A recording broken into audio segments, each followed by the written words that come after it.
It's recording. To the cloud. Welcome to Thoughts on Talks. My name is Milena. This is And Reverend I'm Mike. Reverend Mike McMorrow. Yeah, I'm And Milena Dawn. And where are we? We're at the Centers for Spiritual Living in Granada Hills, California. I don't know why I'm talking like this. You look very good on camera, by the way. But your head looks much bigger than mine. Oh, I should lean back. I should go See, it's there. Perspective. Because I really am the fathead in this operation here. All right. So Merry Christmas. Merry Christmas Happy and Happy Gringles. Hanukkah.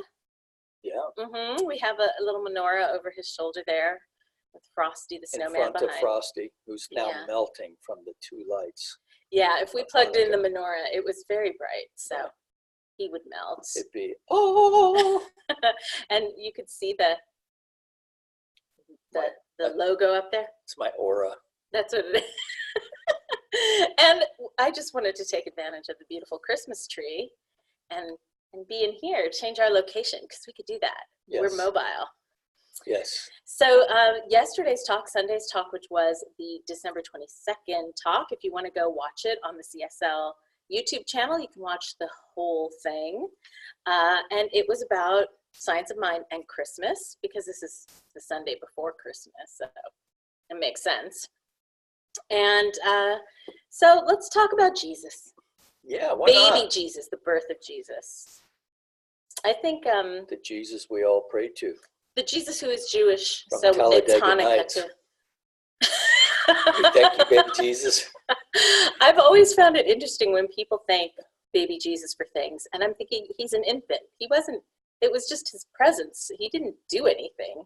I just think it's funny to hear people. Well, I think that's why they wrote it that way. Certainly Talladega Nights did. Yes. But I've heard people who were more sincere about it, and it confuses me, and I try to ask them about it. But I think that's part of the wonder and the magic of just rolling with it. Yeah, and you know, especially when people's beliefs come from how they were raised, which that's what happens with most of us, and then we unpack it and examine it as we get older, which is kind of part of what your talk was about yesterday, how to come to a new understanding of the Christmas story. Yes, and particularly from people who have a more, shall we say, secularized understanding of life. We did have Mrs. Santa Claus. We had Mrs. Santa Claus. Come to visit. Because hubby was a little busy. That's right. But we have connections here in Granada Hills. Yeah. Since we're in the northern San Fernando Valley, we weren't that, we're a little closer it's to really the close South to Pole. the North Pole. I mean, North Pole. We're close to both, because that's the magic of Granada. That's the magic of Christmas. That's right, and Santa. Right.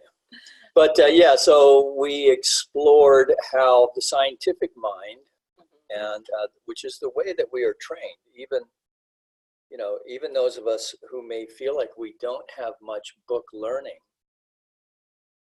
But boy, even if you just finished through the 8th grade, you'd still have a lot more knowledge than an 18th century person, say. You would know. Yeah, just about the scientific world and how nature kind of works. And so we're trained to think scientifically, even though we often don't act like it. And I was thinking too that my guess is your talk was kind of geared to reach the audience of people that come to Christmas Sunday services, and they maybe have never been into a Science of Mind center before, or a religious science, or any of that. So you were it was like a introductory at the same time. that and so many religious scientists need to heal their stuff around Jesus, man. So, our charter for our center says Christian greetings. And you'd be surprised how many people kind of who are in religious science take a bit of an exception to that, which in my view, they probably have a different view, but in my view, it's just unhealed stuff about their religion of origin. And I think it was the Dalai Lama who said you should stay in whatever religion you're raised in, and just learn more about that, to not change, because the Western world is based in the Judeo-Christian ethic, Mhm. which, and it's a Hellenized Judaism, right? Which Mhm. means Greek, there's a very Greco-Roman. heavily influenced by Greek philosophy. Mhm. And it's just the way we think. It's not right or wrong. It's our just cultural context. Yeah, it's where the scientific method came out of. It's where our so many great things came from. So I think we should embrace that, but not to throw the baby out with the bathwater. The baby Jesus out with the bathwater. Yeah, or whatever baby, your religion baby. Yeah. And like you say, we're adding to it. We're looking to to uncover, discover, and discard old ways of thinking that no longer serve us, including in what Ernest Holmes called the morbidity of religion, which is that way of being with religion that is has hell and damnation in it. Okay, I had to look up morbidity, because when you say morbidity of religion, because I've heard you use that phrase before, I think of morbid as death or related to death, but it's more focused on, the definition I read was more focused on disease or toxicity. Right. And so the morbidity of religion to me is like the stuff that we no longer need to carry around as part of our belief system, that we need to slough off and then come to the light, or lighten up. Well, and also this idea of original sin, right? So from Augustine, the whole exploration of original sin, the sinful nature of man, and so on and so forth, versus original blessing, and this idea that we are all emanations of the divine. Which just feels so much better. I'm smiling because it's like, we're not focusing on punishment and negativity and all of that, when we focus on the divine within us, and that we're all part of that divine light, divine life. Well, yeah, because when you look at the teachings of Jesus, he never said, believe in me or else. You're going to get one of these, Sam. There was not even once, right? No. But boy, we sure heaped a bunch of that on it. Yeah. And to be honest with you, just to tell on ministers, right? So I was talking with someone about the mystic Christ versus the Bible thumping Jesus, which of course there never was one, because there wasn't a Bible when Jesus was wandering around. Right. So, and that I had mentioned that in seminary, most Christian teachers, whether they're priests or ministers of some kind, do learn about the mystic Christ and the theology of the mystic Christ. Okay. Because early church history and even later theologians speak so poetically and deeply. Well, I think it depends on what the focus is too, because there are mystic schools in every religion, and more, I guess, what would be the word? It's like the difference between prose and poetry. So, well, and to the letter of the law kind of focus. And the minister. I don't even know if I should really say this, but I should say the concern of many ministries is how to maintain the tent, right? How to keep people coming back. All that stuff. And frankly, it's a lot easier to rule with fear. Well, if you think back to inspire giving because it just feels good to do it. Yeah. Versus give all you can or God's going to get you. And again, that is not in there. No. But It's how it You can, is culturally evolved, how well, and Christianity. you can kind of stretch it around to make it happen, and Mhm. no minister would want to do that, regardless of denomination, would want to do that consciously. Mhm. But it's, on the one hand, I can tell you as a minister of a small place like this, it would be great to not have to think or ask about money at all, ever. Yeah. And that we just had so much that we could, help fund, get homeless folks into new homes and Mhm. so on and so forth. All the things that one would think about, what would be a good thing to do with church resources. Mhm. And at the same time, you know, there's something about the human condition where we really have to look for ways to practice generosity. Yeah. If we're going to grow as individuals, as communities, and Mhm. really as a species, right? Yeah. If We all have to help each other. If we're going to survive on the planet, if Mhm. we're going to be the species that doesn't go the way of the dinosaurs, Yeah. right? The dinosaurs got 60 million plus years, right? And it looks like if we don't get our act together, we might get maybe 200,000. I mean, if you consider the, early hominids, maybe we'll get a 2 million year shot. If we right? don't mess it up. If we don't mess it up, which Yeah. means that we are now awakening. Our biggest contribution to evolution is our consciousness. Mhm. And the fact that we're conscious of having a consciousness, that we can think about thinking, Mhm. right?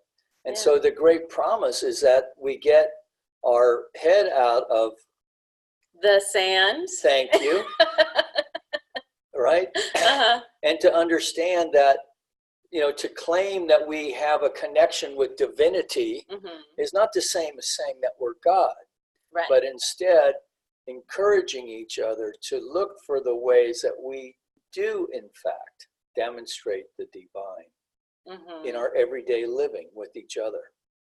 And I've seen it. And that's a challenge, man. Yeah, you can see where people sometimes, and it's easier to look outside of yourself and see these examples than it is at yourself.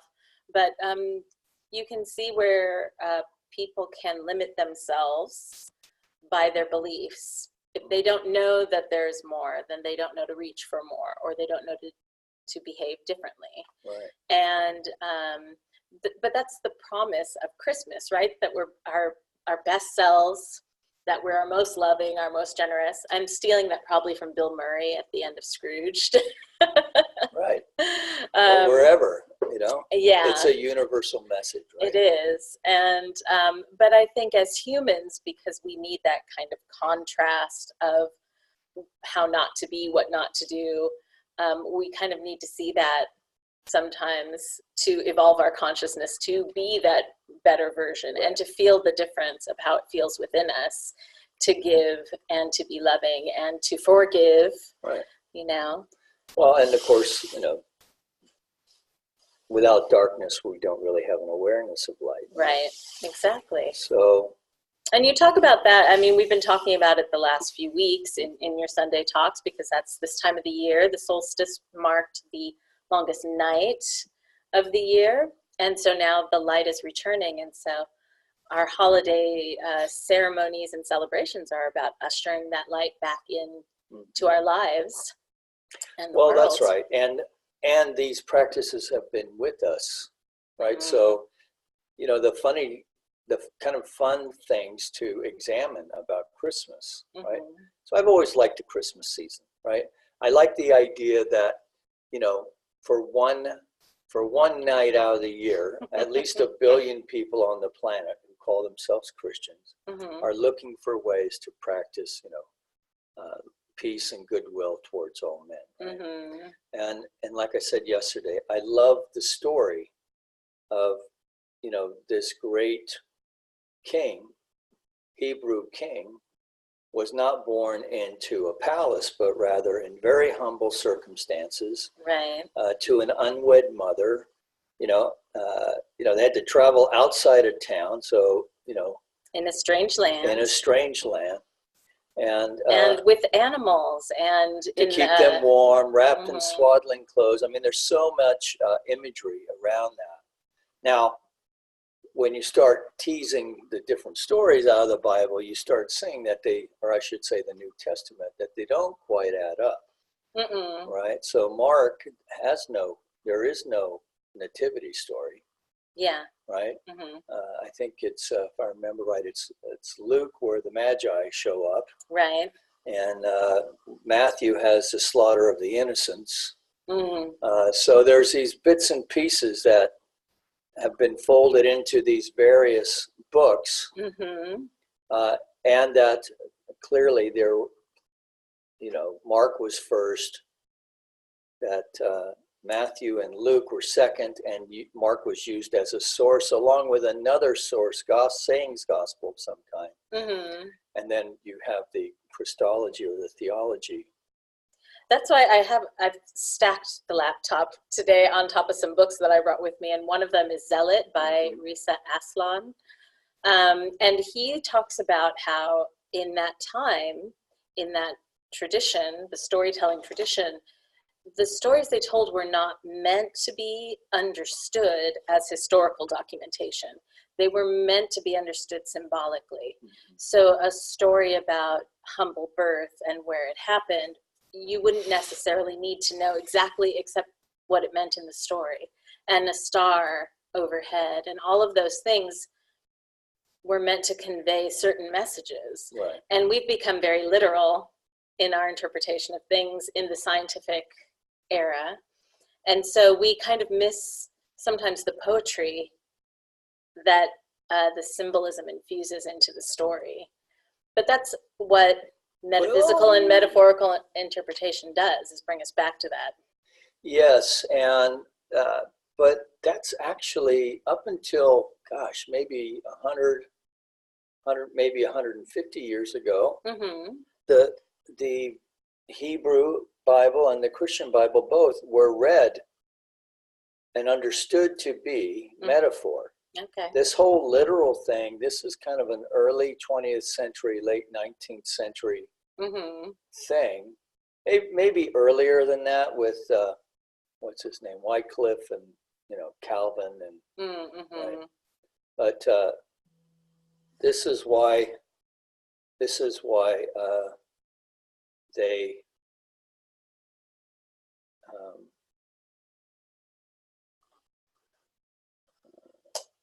I wish I had it wasn't until, yeah, really, wheels turning. When people started reading the Bible, right? So this was the argument that the Catholic hierarchy used to make, was that the common person was not prepared to read and interpret Scripture.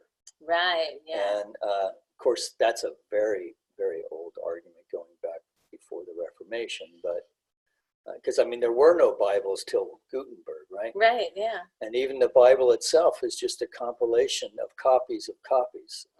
So there's no manuscript or one editor. Jesus, right?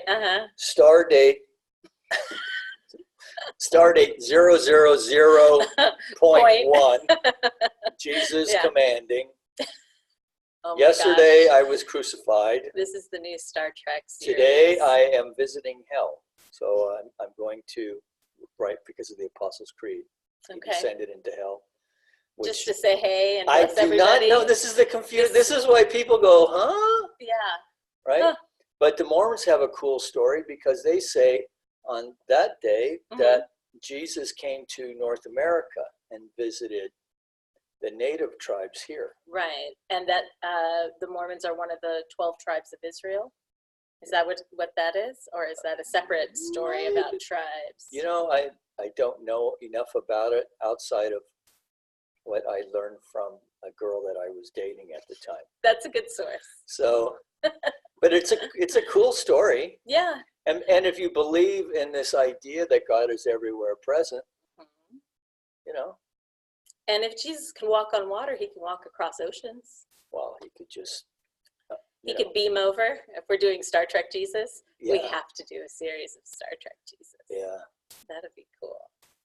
I mean, he shows up in pop culture in places you wouldn't expect. And I was thinking about an early, the original Star Trek, where they actually came across a culture that had a Roman gladiator thing set to 50s television, like wrestling. Boy, we're really diverging here. That's what we're here for. But early wrestling on TV, black and white TV, Okay. only it was gladiator fighting. And so one of the last scenes, I'm so confused right now. I know, this is original Star Trek. Okay. James T. 60s. Kirk. Yeah. Yeah. So Uhura was talking about monitoring they weren't talking about the sun god, they were talking of the Son of God. Oh. So this idea, in fact, theologians have said, so if in fact there is life on other planets, then the expectation is then that the Christ would also be part of their culture as well. It's kind of like the series Stargate. Have you watched that? No. Stargate is about that the movie, it was a movie first, and that the pyramids were created by an alien race who used it as like a docking bay for their spaceships, and that they took humans as slaves after they built the pyramids to other planets, and so that there are humans throughout the galaxy. They're us, but they've been put on planets that have been able to support life. And the Egyptian gods and the Norse gods as well are all aliens who have powers that are beyond what humans could understand, and so they called them gods. It's kind of so the pyramids then were like, Cairo Fitness, because they were like training these slaves to go off and be this human seed of the galaxy. I don't know if I would go that far. Watch the series. Okay. There's a lot of them, actually. Is that the one with the guy who's got the big embossed thing in the middle of his head? He's got an embossed gold symbol. Yeah. That's Teal'c. Looks like it hurts. Is that like not. It's probably a when you brand can lift of the some, thing, like the brand on the arm, Kwai Chang Caine? Is that yeah, what they like give? when he can leave the Kung Fu? temple, did he get like, I don't know if I ever saw an episode where he got the brand, but there probably is one. It looks like it hurts. I don't know. It's kind of shiny and fabulous. Gold, So digressions. Let's reel it in. Back to Jesus. Yeah, because we are supposed to be celebrating his birth, well, among other things. Yeah. And I, of course, a lot of the ways that we speak to this is from the perspective of people who've grown up in the culture, well, not the culture, but in Jesus-based religions. Right. So, but it is, it permeates. I mean, you have when you have a national holiday that is a Christian holy day, right? I mean, Christmas Day, everybody gets off. Pretty much. And, so. Yeah. So that permeates the culture, but also if we look back to, again, the historical versus the poetic story, Jesus's birth is said to not have been in December at all. Right. It was in April.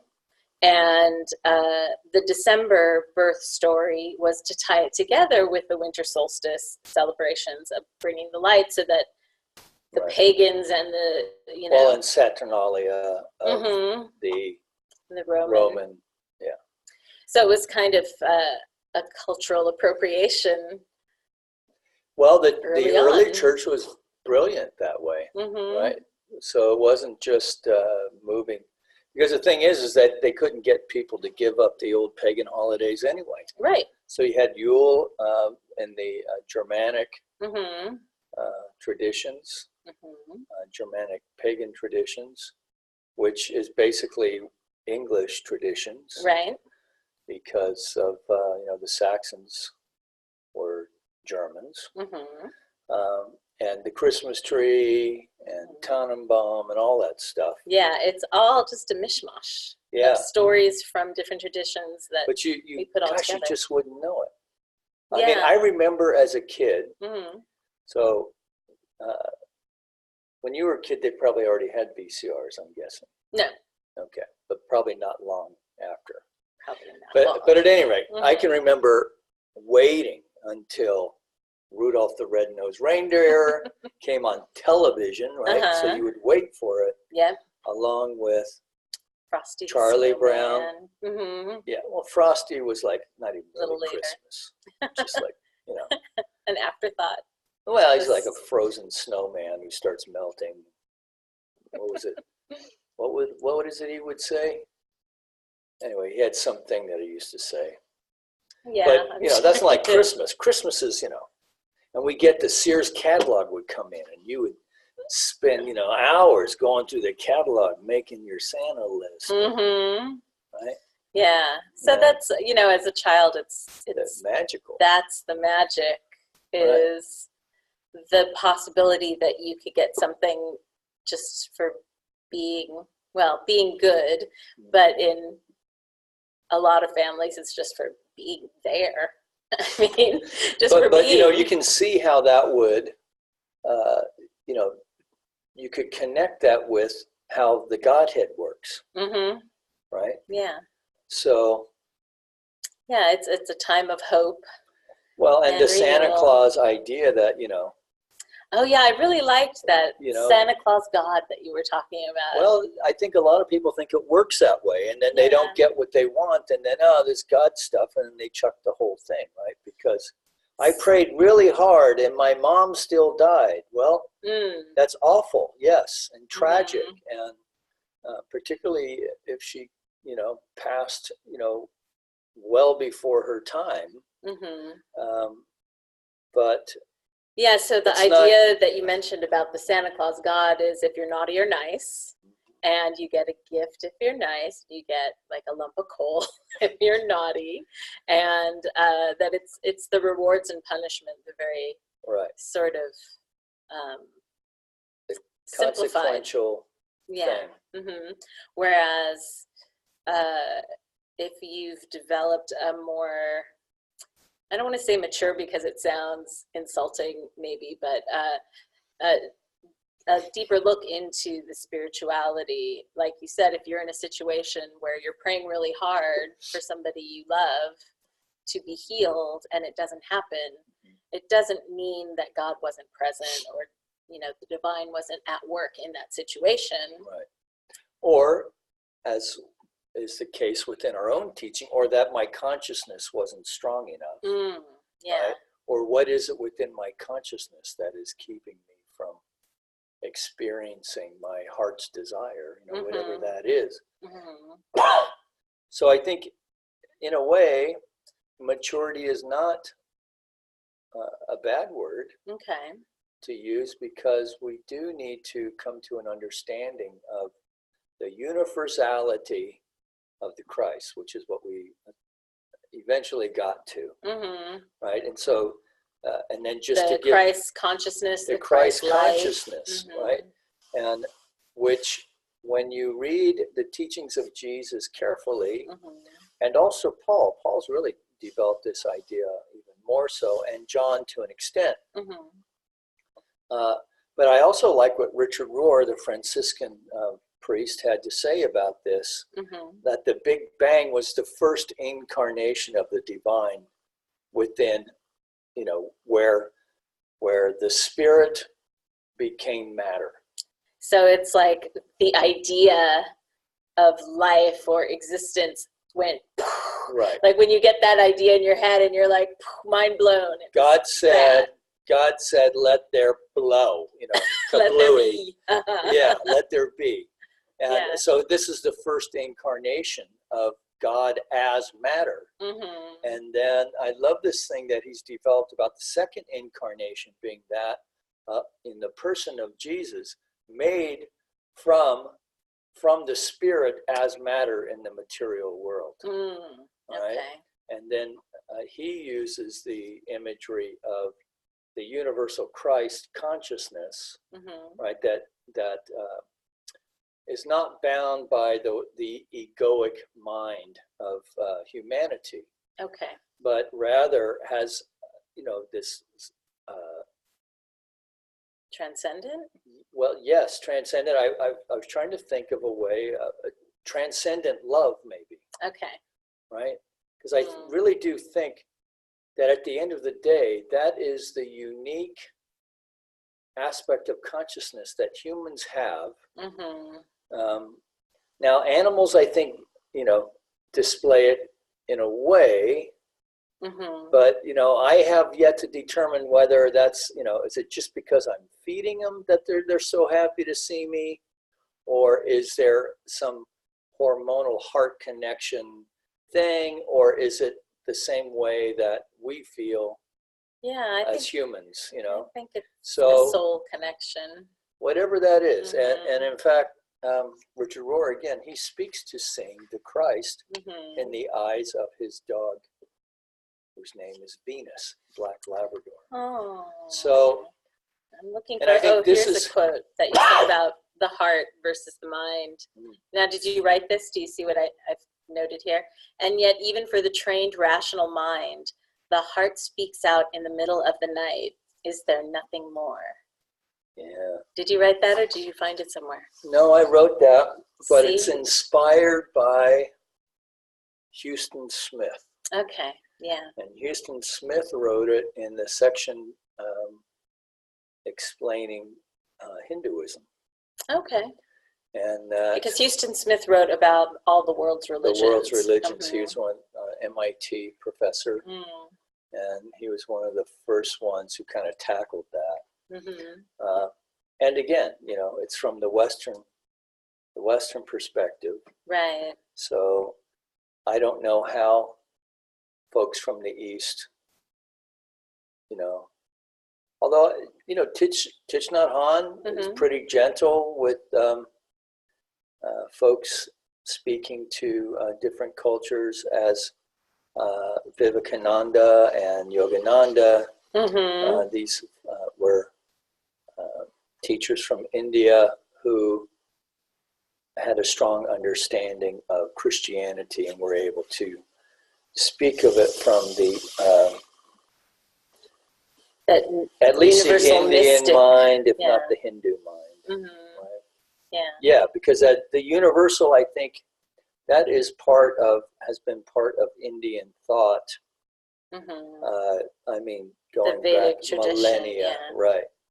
And the Greeks, well, the Greeks didn't have zero. Okay, right. That's an Arabic construction. Right. They came up with the idea of zero as a placeholder as far as a numbering system. But my understanding is that it was Indian mathematicians who really had a sense of the abstract nature of all of that. Interesting. See, it takes all of us. It takes the Greeks and the Indians and the Arabs and the Westerners. Well, and we're only learning. We're just learning stuff. We're learning about this stuff now because we didn't know jack up until. I mean, we didn't even know there were microbes until what, 1860? Is that when Pasteur was? I'm going with what you're saying. And they didn't, I think they had chloroform at the end of the American Civil War.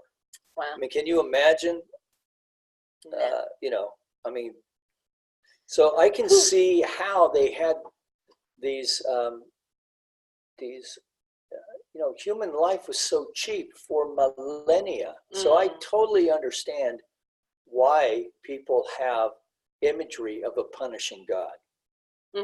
That's tied to that, master and serf or servant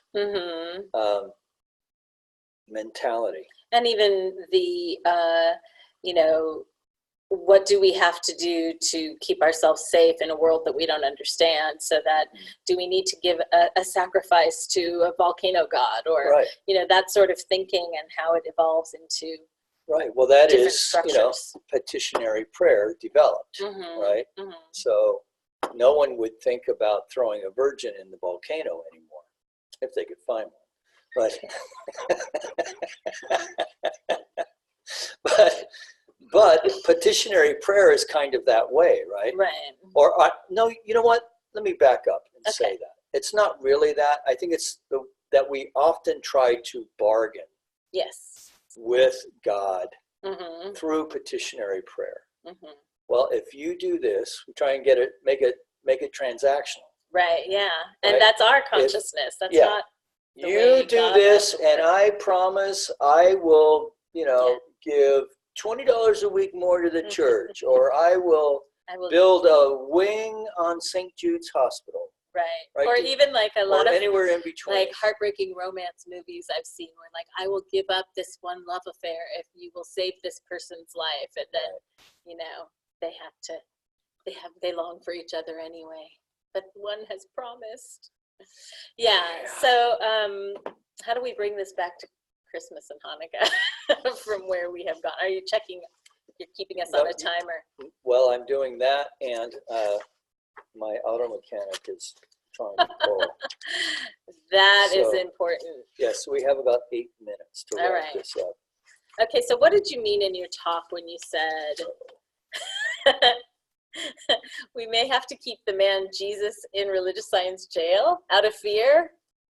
No, I do think that people do keep Jesus in religious science jail. So they don't want to because that experience of being beaten over the head with the Bible, they're shying away from it. Yeah, Mm-hmm. because it's been used as a weapon. Some denominations really weaponize the Bible and weaponize religion. Mm-hmm. And I don't know that it's the ministers as much as maybe the people are taking what these guys are saying, right?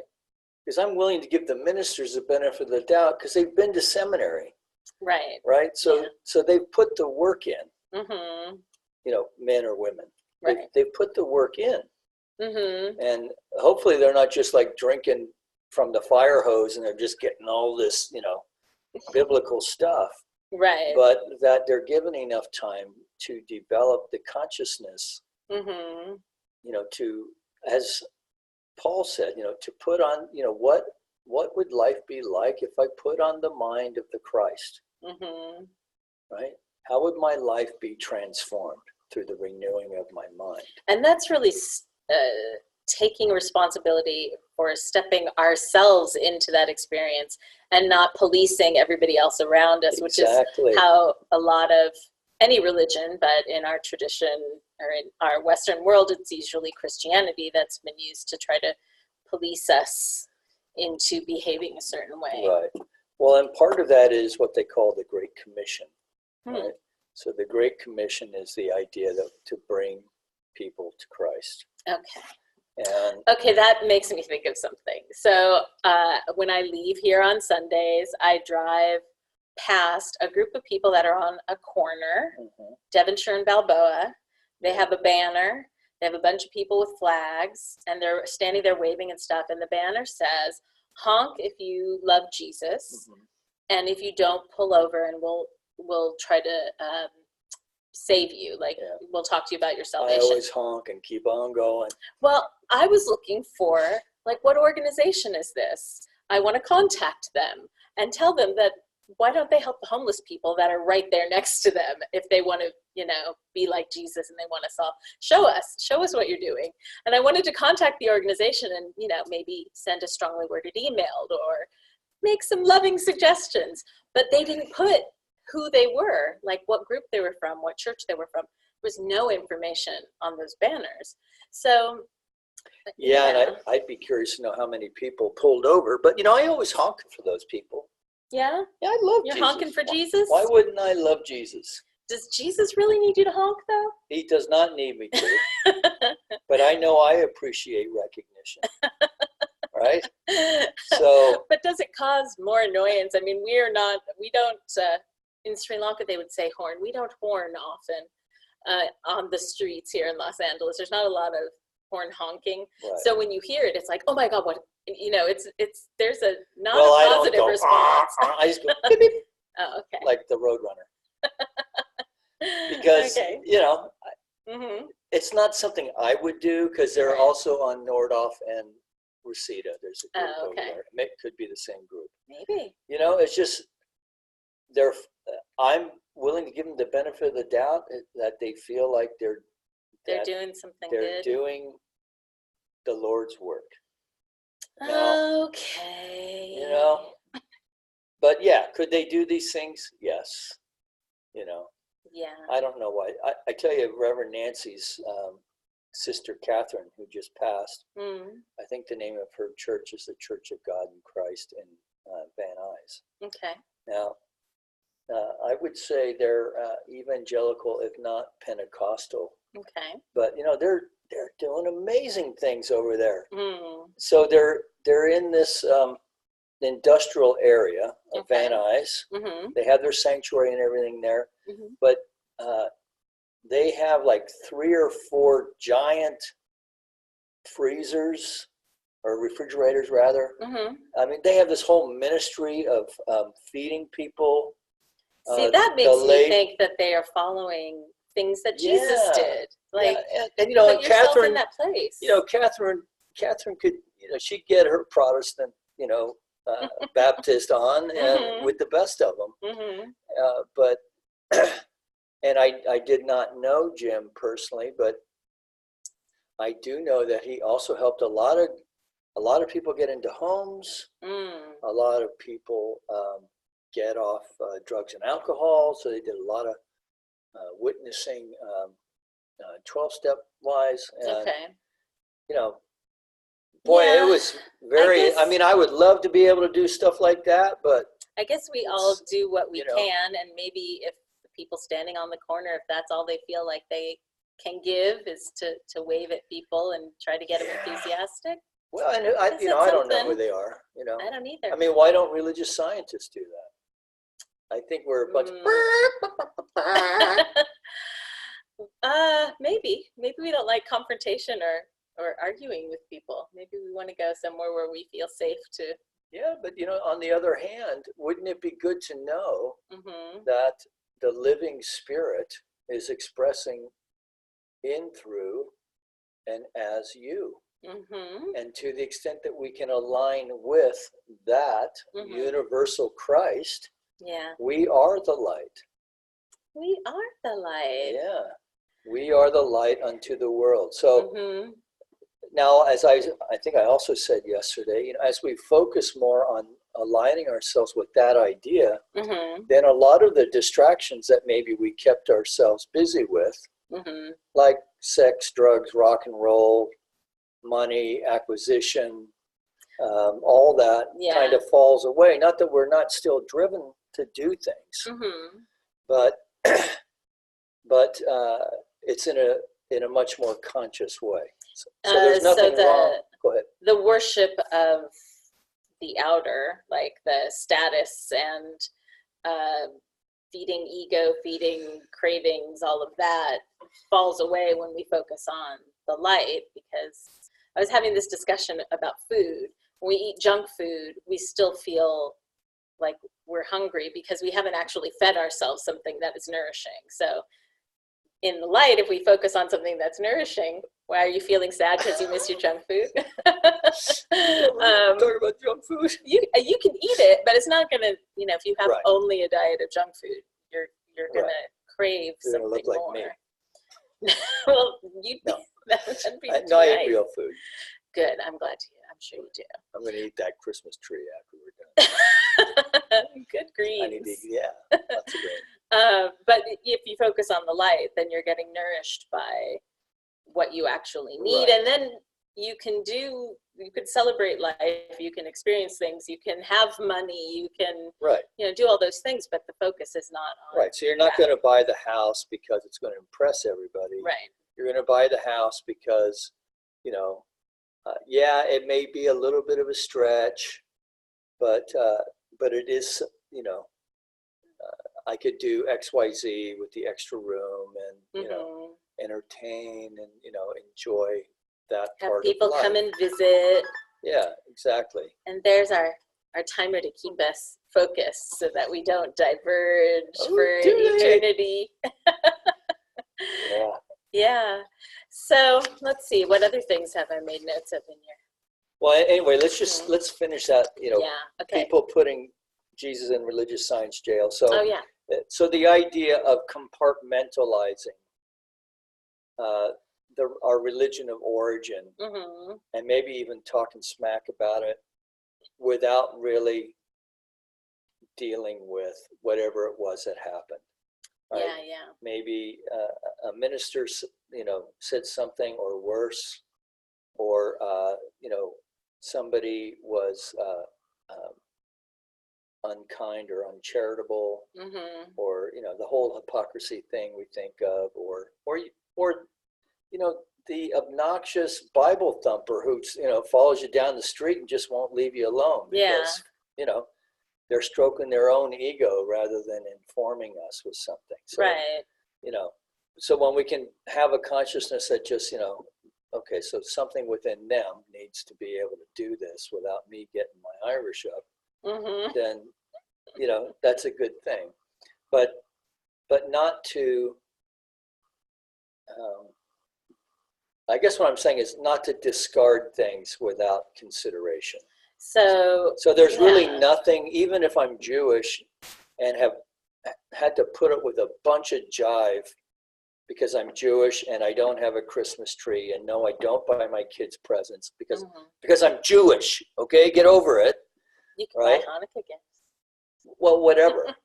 But you know what I'm saying, right? Yeah, that you're put in a place of feeling ridicule defensive. and maybe the same thing is true for Islam. I'm not sure, but it depends on where you live too, what your surroundings are, what your neighborhood is. Right, but my point is that whatever thing we come into a church like this with, that we really need to make peace with it, just as we need to make peace with everything that's in our consciousness. What is the Ram Dass quote that everybody's putting, you know, on Facebook because of his passing, which I think was last night? Yeah. We're all just walking each other home. Is that that's maybe a paraphrasing of it, but if we can approach that feeling of we're all here in humanity on this planet together, and whatever our unhealed stuff, let's help each other heal and walk together through this world. So it doesn't matter what religion, or even if we have a religion. Yeah. Right? Yeah. So long as we come together. Yeah. In faith in something and love, even if it's faith in science. In fact, in Firefly, and Serenity is a series that I know we both like. Yes. That's right. The Shepherd Book, the sort of pastor, tells Captain Mal, who you know has kicked some major ass before. Yeah, he was a soldier. Yeah. He tells Mal, I don't care what you believe, just believe in it. Right. And that's actually what helped win everything, is just believing with, you know, everything within you, with your heart, with your soul. Yeah. And if you, I guess, you know, he had to keep searching until he could find something he could believe in. Inara. And that's what? Inara. Well, that would be love if we're going to translate it for everybody else. Yes. Or freedom. I think he was fighting for. He was definitely into that. Yeah. So that's the question for each of us is to find what's worth investing our belief into, and following that, and really believing it enough to follow it. Yeah, I agree. Yeah. I'm grateful that I found this teaching that allows me to breathe into other faith traditions. Yeah.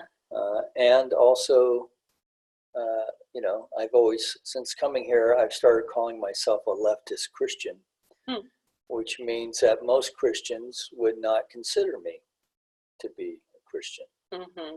But Yeah. that's okay, because I'm not interested in letting anyone outside of myself define my experience of the divine. Mm-hmm. So I'm glad that I found this place. I'm glad that you found this place. I'm glad that I found this place And too.